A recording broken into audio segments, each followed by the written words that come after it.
حضور جتنا عرصہ تک مکہ شریف میں تشریف فرماتے تو زیادہ وقت مسجد الحرام میں گزارتے، اور جب قریب محبوب صلی اللہ تعالی علیہ وسلم محبوب دو عالم علیہ السلام مدینہ طیبہ تشریف لے آئے تو حضور نے سب سے پہلے مسجد قباء کی تعمیر فرمائی۔ ایک حجرہ نہیں ابھی بنایا، تو یہ طے نہیں کیا کہ میں نے مدینے کے کس حصے میں اپنا مکان بنانا ہے، کہاں رکنا ہے۔ سب سے پہلے مسجد شریف کی تعمیر فرمائی اور بنفس نفیس فرمائی۔ مسجد مکمل ہو گئی، سرکار کا قیام تھا جناب ابو ایوب انصاری کے گھر میں۔ تھوڑے سے فاصلے پر نظر پڑی تو ایک کھلا میدان موجود تھا، 2 یتیم بچوں کی زمین تھی۔ فرمایا یہ زمین مجھے دے دو، اس میں مسجد بناؤں گا۔ ان 2 یتیم بچوں نے عرض کی یا رسول اللہ صلی اللہ علیہ وسلم آپ رکھ لیں، مسجد بنا لیں۔ فرمایا یوں نہیں بھائی، پیسے دیں گے۔ اسلام یہ نہیں کرتا کہ بندے کی حیثیت سے زیادہ اس پر بوجھ ڈال دیا جائے۔ یتیم بچے ابھی ان کے پاس کوئی ایسے ذرائع نہیں ہے مال کمانے کے، تو فرمایا تمہیں پیسے ملیں گے۔ اور حضرت ابوبکر صدیق رضی اللہ تعالیٰ عنہ اور حضرت عثمان غنی جیسے مالداروں کے ذمے لگایا گیا کہ انہیں رقم ادا کی جائے۔ وہ پیسے ان بچوں کو دیے، یہاں مسجد کی تعمیر شروع کی۔ چونکہ مسجد قباء بھی سرکار نے بنائی تھی تو ایسا نہیں فرمایا کہ اس کو چھوڑ دیا جائے، بلکہ صحیح حدیث کے لفظ ہیں کہ نبی کریم علیہ السلام ہر ہفتے یا گھوڑے پر بیٹھتے یا اونٹنی پر بیٹھتے یا پیدل سفر کرتے، اور ہر ہفتے فجر کی نماز پڑھ کے مسجد قباء تشریف لے جاتے۔ اس مسجد کی آباد کاری میں حضور دلچسپی لیتے، شوق تھا سرکار کو، تو آباد کرنے میں دلچسپی لیتے۔ پھر میرے محبوب کریم علیہ السلام نے اس مسجد کے آباد کرنے میں ایک اور فضیلت بیان کی۔ فرمایا جو بندہ گھر سے وضو کرے اور میری مسجد قباء میں آ کے 2 رکعت نفل پڑھے، اللہ کے رسول کا وعدہ ہے اللہ اسے پورے عمرے کا ثواب عطا فرمائے گا۔ آپ دیکھ لیں مدینہ شریف میں جس طرح مسجد نبوی شریف ہر وقت کھلی رہتی ہے، مسجد قباء بھی ہر وقت کھلی رہتی ہے، ہر وقت وہ مسجد موجود ہے۔ ان کو جائیں، رات کو جائیں، کو وہاں نماز پڑھنے کے مواقع میسر ہیں۔ حضور نے بنائی بھی ہے اور میرے نبی نے بسائی بھی ہے، تو پوری طرح بسی ہوئی ہے، وہاں لوگوں کا آنا جانا ہے، وہاں ہر قسم کی خوشبو۔ یہاں حضور نے مسجد کی بنیاد رکھی، حجرہ کوئی نہیں ابھی بنایا، کسی زوجہ کے لیے رہنے کو کوئی جگہ نہیں بنائی۔ اب شوق دیکھیں مسجد کے ساتھ حضور کی دلچسپی دیکھیں کہ سرور کائنات صلی اللہ تعالی علیہ وسلم نے مسجد نبوی شریف کی بنیاد رکھی۔ مسجد کے لیے حضور نے خود بنفس نفیس تعمیر میں حصہ لیا۔ حضور پتھر اٹھا کے لاتے، مسجد کی تعمیر میں کام کرتے۔ حضرت سیدنا ابو ہریرہ رضی اللہ تعالیٰ عنہ فرماتے ہیں ہم ایک اینٹ اٹھا کے لاتے تھے تو حضرت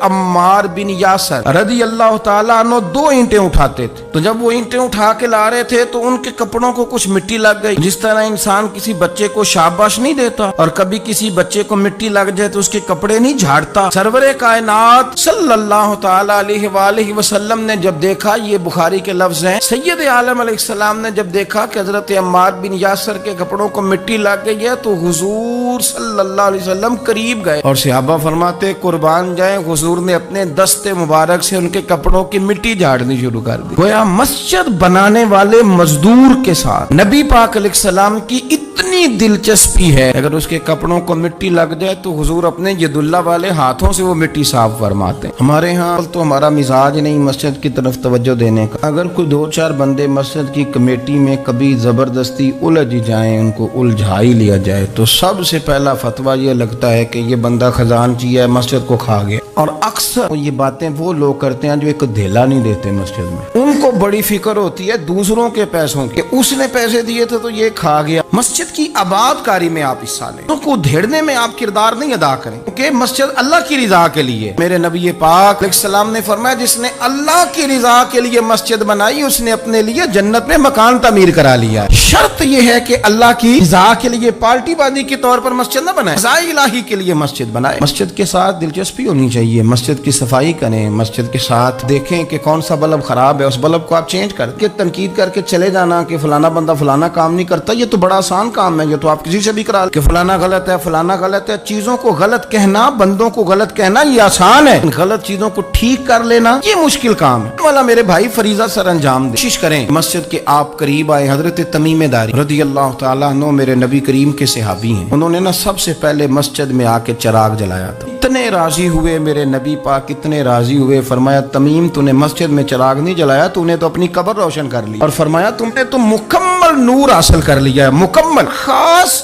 حضور نے ڈیوٹی لگائی سیدنا بلال حبشی کی، مسجد کا خیال کرتے، مسجد پہ توجہ دیتے، مسجد نبوی کون سی چیز کہاں کس انداز میں کرنی، حضرت بلال وہ خدمت سر انجام دیتے۔ نبی پاک علیہ السلام مسجد کے لیے مختلف اوقات میں مختلف احکام جاری کرتے۔ پہلے سرکار دو عالم صلی اللہ علیہ وسلم نے ایک دروازہ مخصوص کر دیا تھا، فرمایا بھئی ایک فیصلہ میرا یہ ہے کہ اس گیٹ سے صرف عورتیں آئیں گی، مرد نہ داخل۔ حضور نے وقف کر دیا عورتوں کے لیے۔ ایک وقت ایسا آیا کہ نبی پاک صلی اللہ علیہ وسلم کے بہت سارے صحابہ نے کہ گھر مسجد کے بالکل ساتھ ساتھ تھے، انہوں نے مسجد کے اندر دروازے کھول لیے تھے، مسجد میں آیا کرتے۔ اللہ کے رسول صلی اللہ علیہ وسلم نے فرمایا بھی اب جماعت کا وقت ہوتا ہے اور بالکل دروازہ مسجد کے اندر تم نے کھولا ہوا ہے تو کچھ چیزوں میں مشکل پیدا ہوتی ہے، لہذا سارے دروازے بند کر دو، ایک دروازہ کھلا رہے، اور وہ ہے جناب ابو بکر صدیق کا، وہ آج بھی کھلا ہے مسجد نبوی، اس کو وہ دروازے کو بند نہیں کرتے، کبھی ضرورت ہو تو وہ آگے کوئی کنات لگا دیتے ہیں، دروازہ وہ ہمیشہ کھلا رہتا ہے اس لیے کہ اس کو میرے نبی پاک نے کھولا، وہ دروازہ کھلا رہتا ہے۔ حضور نے مختلف اوقات میں مسجد کی تزئین و آرائش میں اس کی وسعت میں دلچسپی کا اظہار کیا۔ بلال جھاڑو دیتے، آنے والے لوگوں کا خیال کرتے، مجھے کیا لینے دیں، اور میں بہت ساری احادیث اور بہت ساری سیرت کی کتابوں کا نچوڑ ایک جملے میں بیان کرتا ہوں۔ مسجد نبوی ایک پارلیمنٹ ہاؤس کا درجہ رکھتی، اسی میں سارے فیصلے ہوتے تھے، اسی کے اندر کافروں کے ساتھ معاملات تھے وہ طے ہوتے تھے، اسی میں ہر چیز سیٹ ہوتی تھی مسجد کے اندر۔ ہماری سیاست پاک اس لیے ہوئی ہے کہ ہم نے مسجد سے باہر نکال دی،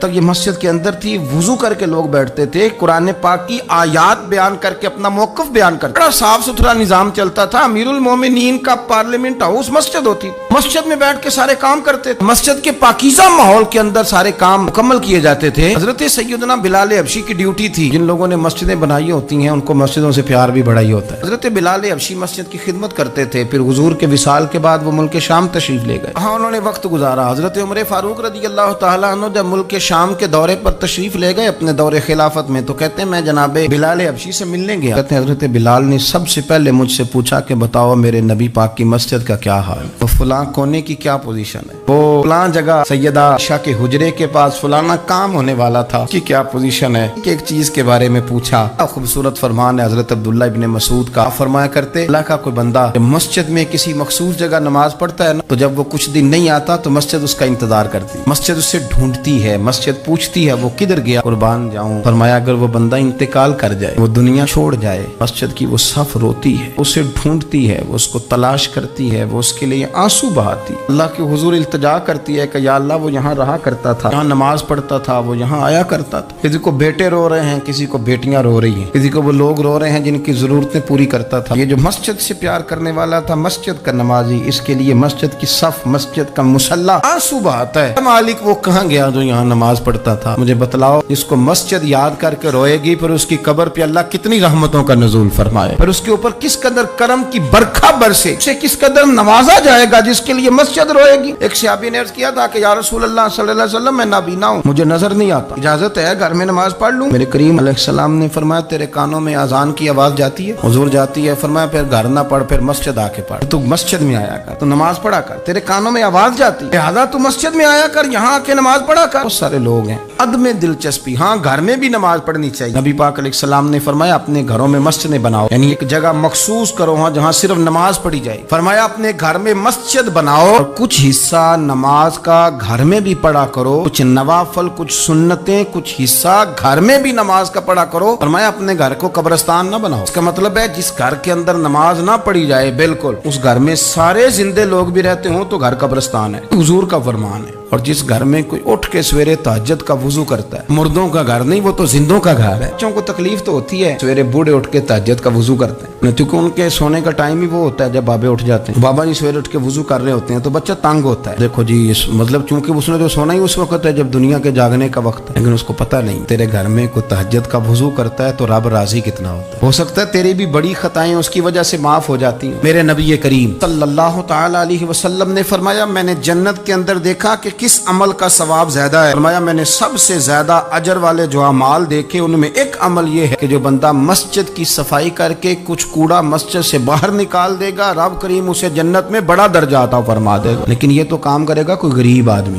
میں نے اپنے لاہور والے سارے پیر بھائیوں کو بلایا تھا کچھ دن ہوئے، میں نے ان کو نصیحت کی تھی کہ آپ اپنے علاقے کی مسجد کی صفائی کیا کریں، اور ساتھ میں نے انہیں کہا تھا کہ یہ میرا اپنے حکم سمجھنا ہے، مسجد کے انتظامی معاملات میں مداخلت نہیں کرنی، اپنی مسجد محلے کی میں جائیں آ کے جھاڑو دیں۔ بابا فرید صاحب رحمۃ اللہ علیہ فرمایا کرتے تھے جو چاہتا ہے اس کے دل کو سکون ملے تو وہ اللہ کے گھر میں جھاڑو دیا کرے. خود اپنے آپ سے کہا کرتے تھے اٹھ فریدا ستے جھاڑو دے مسیت تو ستے ہیں رب جاگدا تیری ڈاڈے نال پری. مسجد کی صفائی کر. لیکن یہ بھی غریبوں کے حصے میں آیا. امیر بندہ تو 50,000 روپیہ دیتا ہے مسجد میں, کہتا ہے واکر خرید لو. پھر اس کے بعد قاری صاحب سے آ کے کہتا ہے کہ تو واکر لے کے دیتا سی صفائی کیوں نہیں کراندے. اگر کوئی غریب آدمی ذرا ڈرتے ڈرتے لقمہ دیتا ہے تگڑے بندے کو, ڈرتے ڈرتے وہ اسے کہہ ہی دے نا کبھی قاری صاحب کو صفائی نہیں کرائی دی. پھر امیروں کے پاس ایک اور بھی جملہ ہے, کہندے انہاں کہڑا آپ کرنی بالا کو نہیں کرانی ہے کہ تسی اپنے بالا کو کرا لو. اگر آپ کے بچے آپ کے کہنے پہ صفائی نہیں مسجد کی کرتے تو قاری صاحب کے کہنے میں کب صفائی کریں گے. قاری صاحب کے پاس بھی بچوں کی اماں آ جاتی ہے, وہ آ کے کہتے ہیں مولوی تو 8,000 کا ہے, میرا بچہ 1.5 کروڑ کا ہے, میرے سے پیسے لے کے صفائی والا بندہ رکھ لے, میرا بچے نے اسکول جانا ہوتا ہے. کہاں ہے وہ لوگ گئے توجہ کے ساتھ مسجد سے پیار کرتے تھے, جن کو شوق تھا کہ وہ مسجد کے ساتھ اپنی دلچسپیوں کو برقرار رکھیں اور دور سے چل چل کے مسجد کے قریب آئیں گے اور کوشش کریں تھوڑا چل کے وقت پہ مسجد میں جائیں, ذوق بنائیں. قبیلہ تھا مسجد نبوی شریف سے تھوڑا دور رہتے تھے وہ لوگ, تو نبی کریم صلی اللہ تعالی علیہ وسلم کی مسجد کے دائیں بائیں نا کچھ مکانات خالی ہوئے. مالکوں نے یہ کہا کہ ہم یہ مکانات بیچیں گے. ان کو دور سے آنا پڑتا تھا تو انہوں نے ارادہ کیا کہ یہ قریب کے جو مکانات ہیں یہ ہم خرید لیتے ہیں. نبی کریم صلی اللہ تعالی علیہ وسلم کو خبر ملی کہ بنو سلیم قبیلے کے وہ لوگ یہ مکان خرید رہے ہیں تاکہ ہمیں مسجد کا قرب نصیب ہو جائے. اس سے چل کے آنا پڑتا, قریب آ جائیں گے تو ذرا مسجد میں حاضری ہماری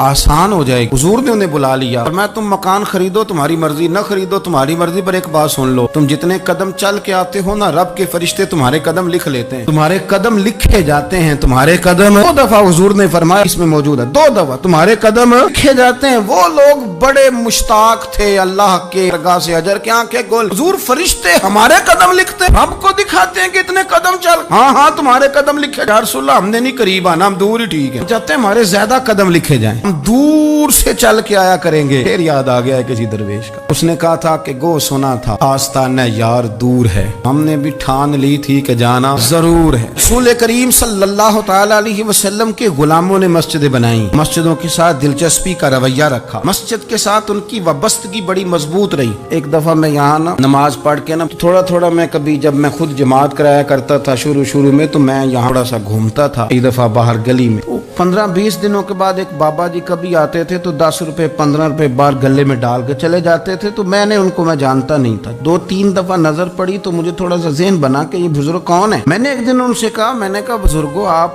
اکثر آتے ہیں اور 10-15 روپے آپ گلے میں ڈالتے ہیں اور آپ چلے جاتے ہیں, پھر جدھر سے آپ آتے ہیں, یا تو نا بندہ رستے سے گزر رہا تھا تو جاتی دفعہ مسجد نظر آئی تو اس نے کچھ ڈال دیا تو واپس لوٹ جاتے. کہنے لگے مولوی صاحب میرا ایک ذہن ہے کہ ہر مسجد میں میرے نام کی ایک اینٹ لگ جائے, اور میرا ذہن ہے میں غریب سا بندہ ہوں, زیادہ پیسے میں دے نہیں سکتا, تو میں نے مسجدیں رکھی ہوئی ہیں, تو میں ہر مہینے ہر مسجد میں جتنی میں نے رکھ لی ہیں میں جاتا ہوں, تو اپنے حصے کی نا میں اس میں جو میرے سے ہو سکتا ہے میں چھوڑ. کتنا اچھا ذوق ہے, اتنی اچھی طبیعت ہے. ضروری ہے کہ آپ کے پاس 15 لاکھ روپیہ ہوا, آپ الگ سے ایک مسجد بنائیں, پٹی لگوائیں, تبھی کام چلے گا. ان بزرگوں کے 10 روپے سے شاید پوری اینٹ بھی نہ لگتی, لیکن ایک دلچسپی کا اظہار تو ہوا نا, مسجد کے ساتھ وابستگی تو نظر آئی نا. تو آپ اپنے علاقے کی مسجد